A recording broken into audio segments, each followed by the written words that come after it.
Assalamualaikum warahmatullahi wabarakatuh. Perkenalkan, nama saya Fitra Putra Amnur. Saya akan menjelaskan acara 3. Baiklah, saya akan menjelaskan osmosis. Osmosis adalah perpindahan molekul pelarut melalui selaput semipermeaber dari bagian telah lebih encer ke bagian yang lebih pekat, atau dari bagian yang konsentrasi pelarut rendah dan ke konsentrasi pelarut tinggi. Yang kedua, plasmolisis adalah suatu proses di mana lepasnya protoplasma dari dinding sel yang diakibatkan keluarnya sebagian air dari vakuola. Plasmolisis juga bisa menunjukkan bahwa sel mengalami keluar masuk suatu zat, artinya suatu zat atau materi bisa keluar dari sel dan bisa masuk melalui membran.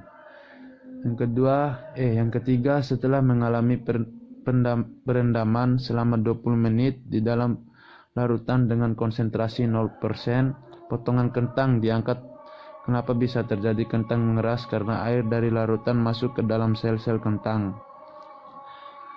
Terus yang potongan kedua, potongan kentang direndam dengan larutan gula 5%, memiliki tekstur agak keras dan sedikit lunak. Karena kentang hipoterilis terdapat larutan gula, sehingga air yang berada di dalam kentang akan keluar dari sel-sel kentang sehingga menyebabkan kentang sedikit lunak tergantung dari kadar gula berendamannya.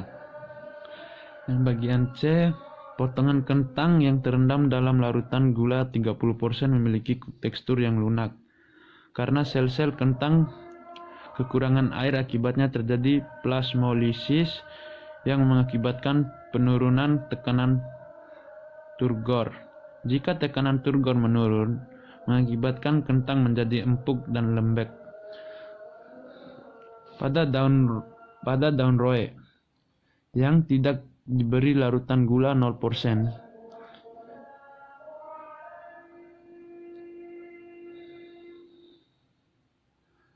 serinya berwarna ungu dan teksturnya rapat.